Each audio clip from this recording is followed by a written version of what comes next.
সম্মানিত সুপ্রিয় দর্শক শ্রোতা দেশ ও প্রবাস থেকে যারা এই মুহূর্তে আমাদের সাথে আছেন, আমাদের ভিডিও দেখতেছেন অথবা শুনতেছেন, সবাইকে জানাই আন্তরিক প্রীতি ও শুভেচ্ছা।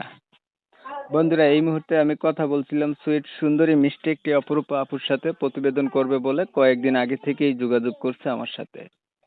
কেন আসলো প্রতিবেদনে বিস্তারিত ভিডিওতে থাকছে, অবশ্যই ভিডিওটা আপনারা কন্টিনিউ করবেন।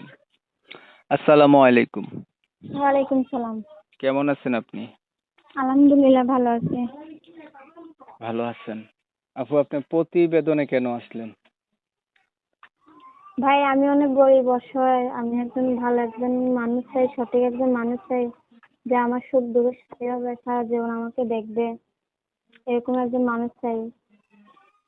আমার বাবা নাই, মা আছে আর ছোট একজন ভাই আছে। তো আমি একজন সঠিক মানুষ চাই।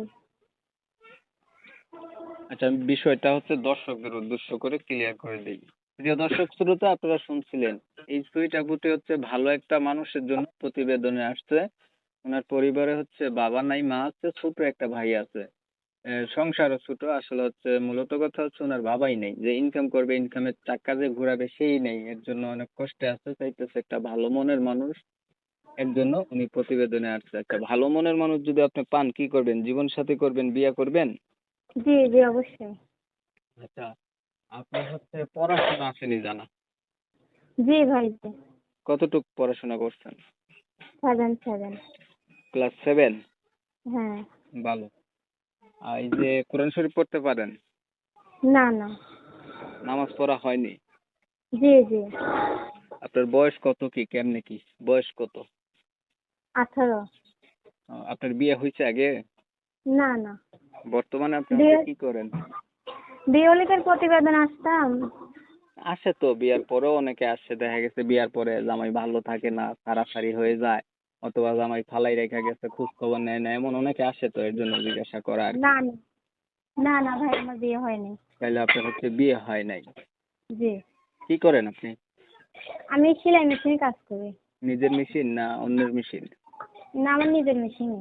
আচ্ছা, ঠিক আছে। এই একটা সত্য কথা পাইলাম, বেশিরভাগ মেয়েরা প্রতিবেদনে আসলে নাকি বলে অন্যের মেশিন। তাহলে আপনি নিজের মেশিনে কাজ করেন আপনি? জি জি। তো আপনি চাইতেছেন যে আপনার সবকিছু জানার পরেও কোনো দায়িত্ববান ব্যক্তি যদি আপনার দায়িত্ব নেয়, আপনার পরিবারের পাশে দাঁড়া বা আপনার পাশে দাঁড়ায়, এমন একটা মানুষ পাইলে আপনি বিয়ে করবেন। জি জি অবশ্যই। আচ্ছা, ধন্যবাদ আপনাকে এত সুন্দর করে আপনার কথাগুলা উপস্থাপনা করার জন্য। প্রিয় দর্শক শ্রোতা, আপনারা অলরেডি জেনে গেছেন আপুটি কেন আসছে প্রতিবেদনে। তবে আমি আন্তরিকভাবে দুঃখ প্রকাশ করছি, কমিউনিটি গাইডলাইনের কারণে ওনার নাম এবং ঠিকানা আমি আপনাদের মাঝে তুলে ধরতে পারতেছি না। আপনারা অবশ্যই আপুর কাছ থেকে জেনে নেবেন। আর ওনার ভিডিও যদি আপনাদের কাছে ভালো লেগে থাকে তাহলে একটা লাইক দিবেন, একটা শেয়ার দিবেন, ইমো মেসেঞ্জারে ছড়াই দিবেন, যাতে বেশি লোকে দেখে। বলা তো যায় না কে ওনার পাশে দাঁড়াই যায় বা কে ওনাকে বিয়ে করে, একটা ঘর জুড়ানো একটা মসজিদ জুড়ানো, তো এটা তো জানেনই।